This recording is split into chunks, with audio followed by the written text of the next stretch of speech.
In the bustling streets of Kano State, Nigeria, a silent epidemic rages on: plastic waste. Every corner, every waterway, every open space bears witness to the unrelenting tide of plastic pollution. From discarded water bottles to abandoned shopping bags, the consequences of our disposable culture are starkly evident. But this is not just a local issue, it is a global crisis with far-reaching implications for our environment, economy, and public health. Public waste contaminates our water sources, endangers wildlife, and leaches toxic chemicals into the soil, threatening ecosystem and human well-being. Going by the population of Kano, as Kano is the most populous state in the north, you will ascertain the level of plastic waste, because plastic is a major container that people are using globally, and Kano will not be an exception.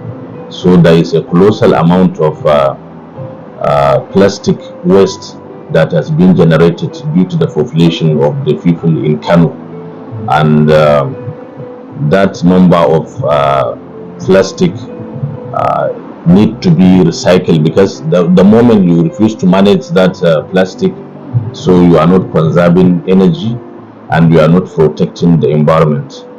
So plastic recycling, I think, is among the key methods in waste disposal here in Kano. There is a lot of small-scale recycling plants that are using it to at least recycle plastic materials collected in the whole metropolis. I'm aware of it because first of all, it's my own discipline, that is environmental health. Secondly, I used to reside in Sharada area, and there is small-scale industries. So small-scale industries are my neighbors. So I understand that they are doing recycling of plastic material at that area. So that's how I came to know about recycling. As the word implies, recycling is a method of waste disposal as a practice of sorting and the collecting of waste in order to be used for another purpose. So it is a very good effort of making the environment to be clean and tidy.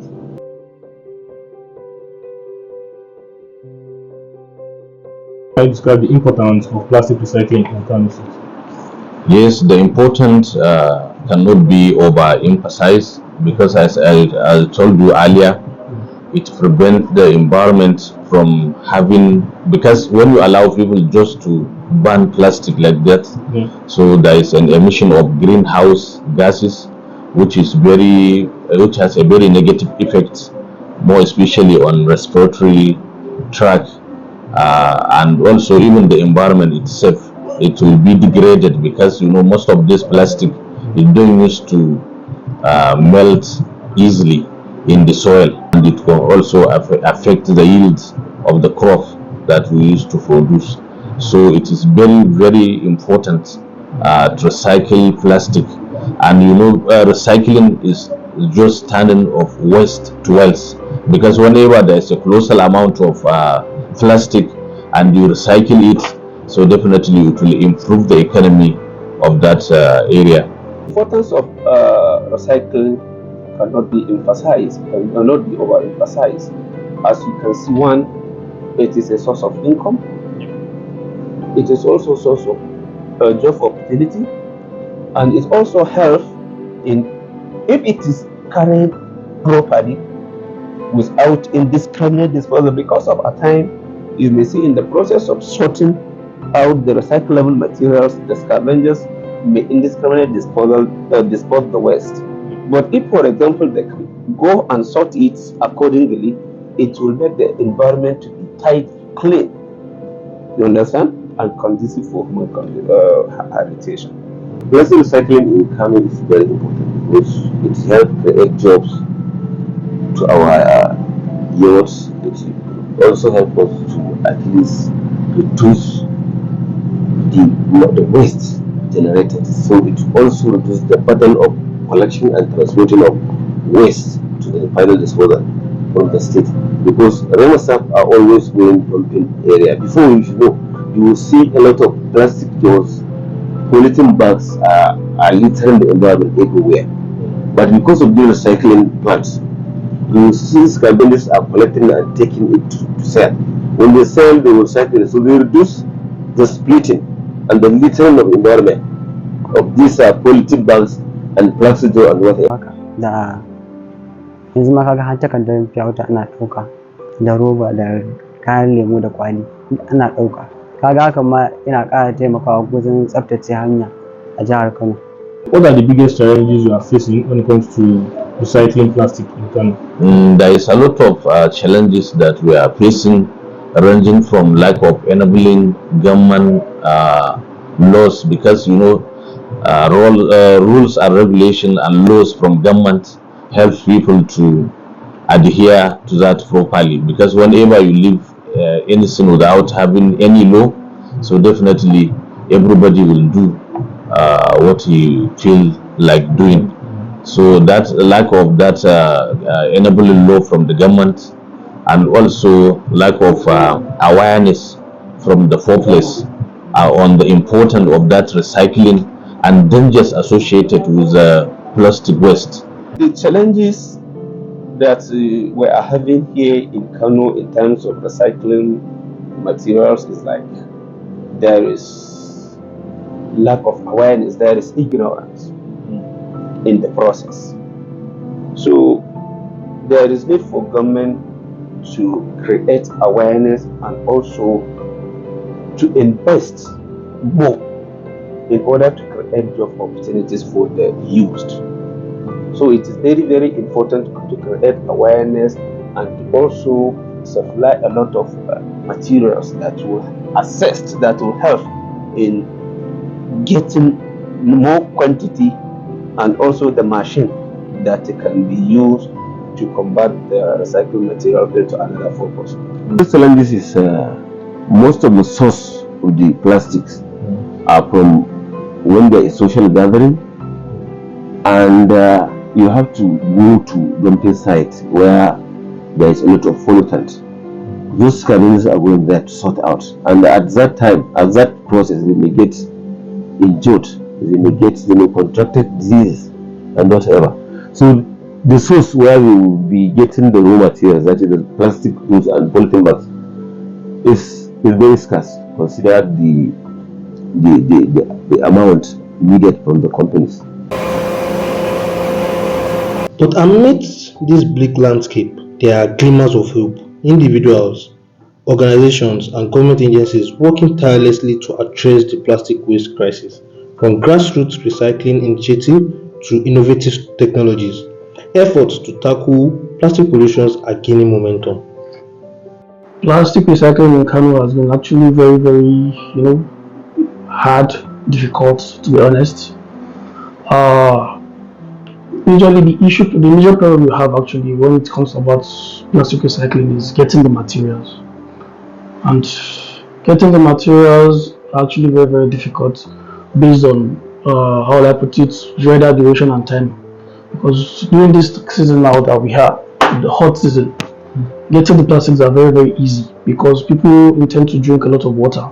So when there is more consumption, plastics are more generated compared to the cold season. When the weather is cold, people don't drink much of water when the weather is cold.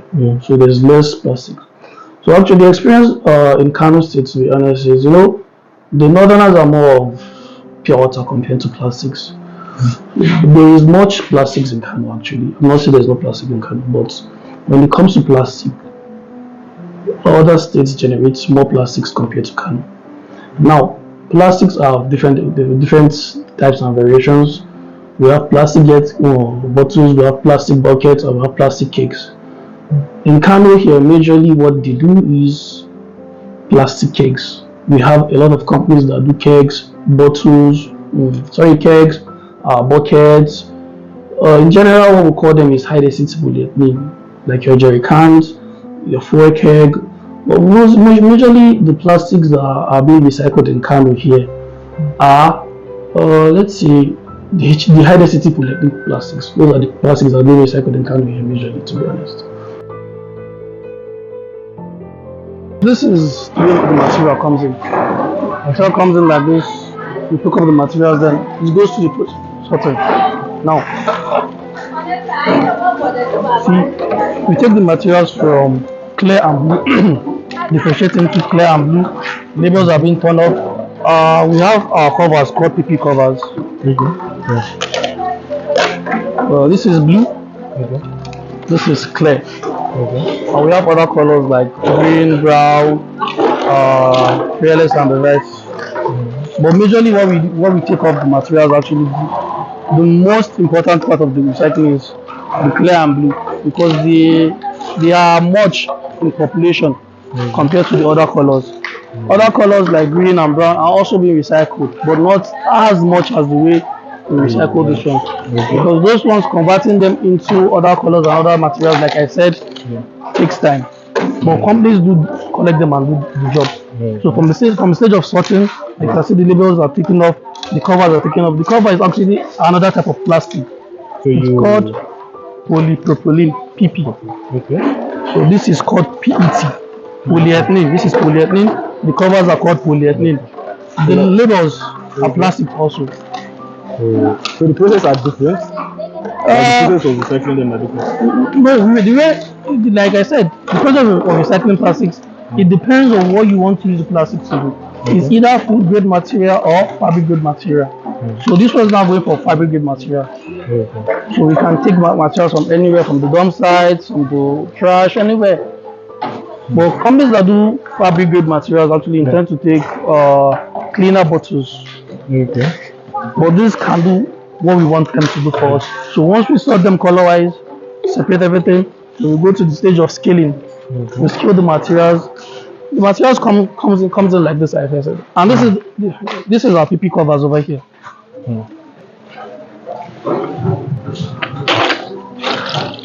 These are covers over here. These are called polypropylene. Polypropylene. The PET covers are called polyethylene. So from this stage,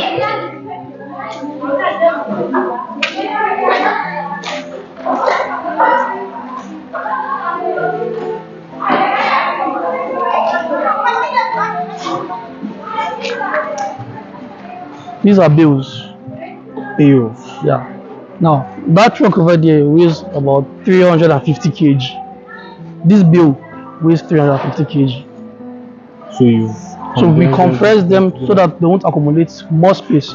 Over there we have about 1 ton. 1 ton of that is about 1,000 kg of material value. But this is 350, this is 350, this is already 700.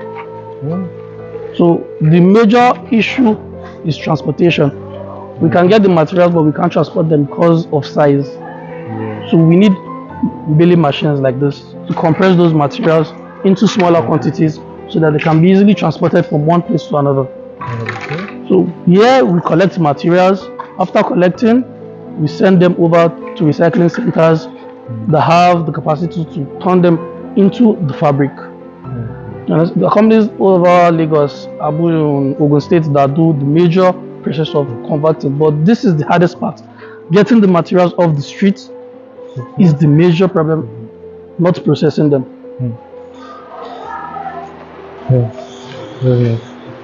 We build, we bind, we offload, we collect.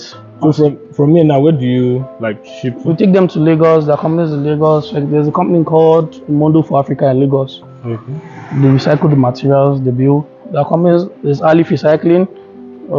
They also produce bottle to bottle. They do bottle to bottle. That's food grade. So they convert the bottles back into bottles. So and can be reused again into. That is the key. Consume, recycled, reuse. That's the number one thing. So it's like a food chain. Process and over and over and over. The bottles that are not being recycled are called dead bottles. If you see them, I think I have. So if you see them, they are dark in color, very very dark in color. So they are dead. So they are actually bad for production, and it can affect the production of the materials. So we build them here and send them over to recycling centers and to make them into new items again. So now, like from what I've gotten, Mm. he said like this can be converted into bottles And also they be come converted into fabric. textiles. Yeah. So that's like majorly, or is there any other? For now, there's no any other part of recycling that does anything apart from the fabric and the bottle to bottle. Because I think there was a time, probably I was still small then, like probably on NT, I saw them turning like plastic into like interlock. Yeah, they do that. They intend to take them back into interlock. Well, actually, the development of the interlock is major. It's just was small facilities do that. I know somebody in Lagos that also do it. His name is Everest. He turns it into interlock, but there's no company that does much.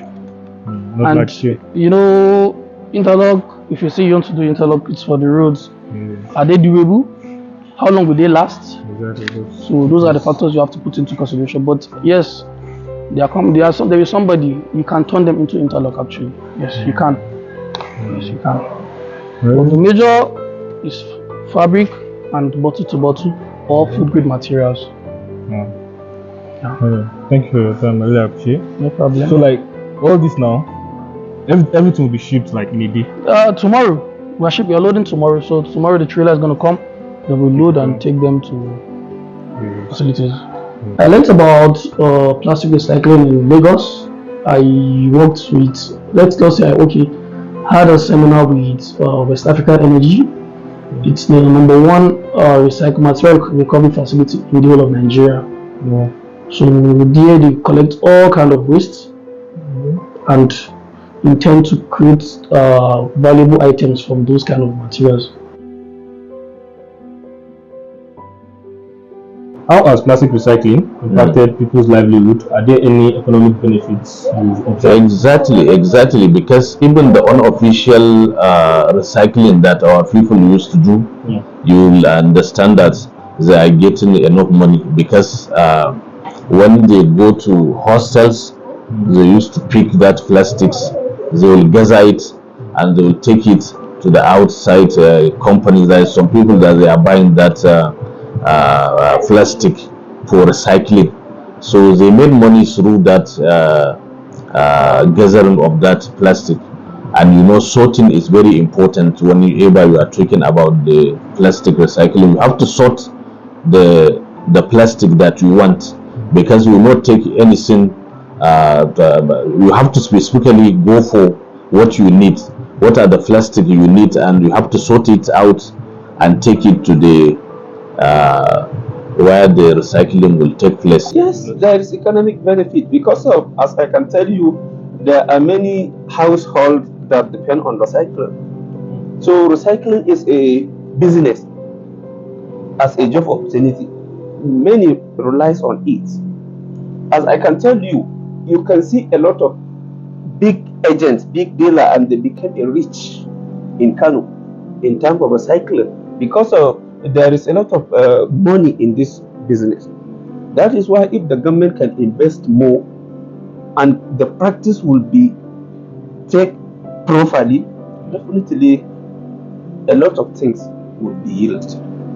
As I said earlier, the economic benefit is people get jobs and they reduce the littering of the environment, the pollution and whatever that might be caused by those plastics that are spreading everywhere. So that one is an economic factor.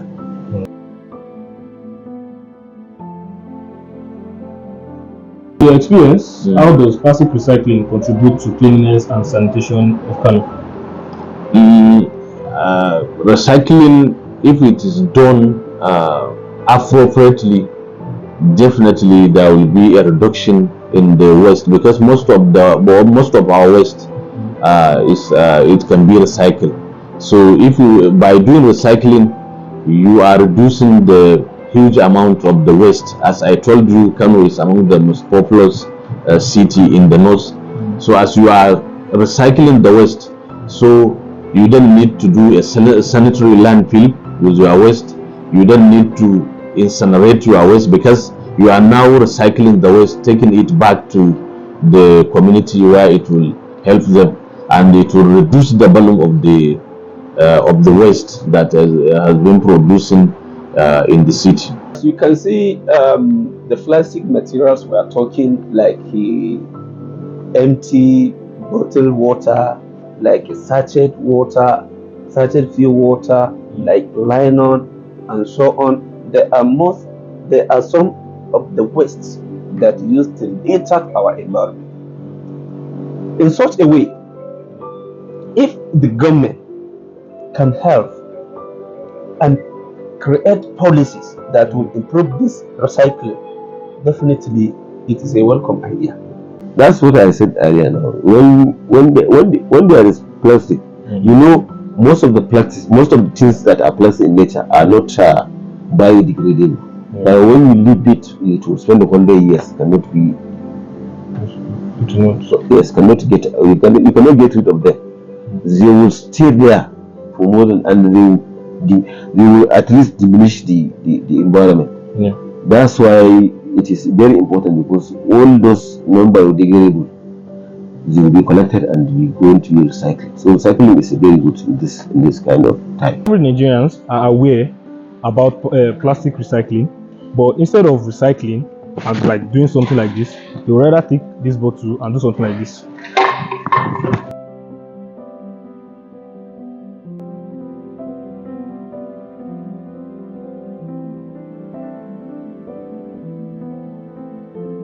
What are your concern, if any, about the health implications of being involved in plastic recycling? No, there is a lot of health implication. As I said earlier, if you go to the site trying to collect those materials, you might find it somebody put fire, and incineration always break out smokes. That smoke, somebody that is asthmatic, it may be harmful to him. And even if you don't have asthma, you may inhale some toxic substances. You may get injured because we are not sorting. There is a lot of material that can punch, that can tear your skin, something like broken bottles and whatever. All of them is a problem. Of course, as environmental health officer, our aim always is to prevent the general public from having any infection. So I'm not happy whenever I can see a scavenger handling such kind of plastic materials, bare hands, without nose masks, without the boots, and so on. So their health is highly susceptible. They're highly susceptible to a lot of diseases like cholera, like dysentery, like typhoid fever. You understand? And even hepatitis B, or I can say hepatitis A. They are vulnerable of having such kind of diseases. There are health implications, but there are ways we can curtail it. Just the way we have stated earlier, if the recycling is left in the society, we look at the danger that particular thing causes to the children. But now when they recycle it, they are keeping the environment clean, which is for their good hygiene. But it's just for us to have proper agencies that are going to control that particular thing, so as not to affect the health of the children. But I don't see anything wrong in the children participating in it. I'd like to call on the Ministry of Environment to support the recycling industries. Like I said, we want to create awareness, conferences, seminars, educate schools, majorly schools, primary schools, university, children, market women, especially the markets, to be honest. Because if you go to the market, everybody just drinks pure water, throw them on the ground, the roads are all blocked. So we want to create awareness to the environment and everybody, so that we can know that these things you're doing is going to be harmful to you. Our journey through the world of plastic recycling in Kano State comes to a close. One thing becomes abundantly clear: the power of collective action. From grassroots activists to government policymakers, from local entrepreneur to global corporation, each stakeholders play a vital role in shaping the future of plastic waste management. We've witnessed the challenges and triumphs, the setbacks and innovation that define this ongoing struggle against plastic pollution. But amidst the complexities and uncertainty, one thing remains certain: the urgency of our collective response. So let us heed to the call to action. Let us embrace the principles of reduce, reuse, recycle in our daily lives. Let us support local initiatives and advocate for policies that prioritize waste management and environmental conservation. Together, we can turn wastage into usage. Together, we can build a world where plastic waste is no longer a burden but a valuable resource. Together, we can make a difference.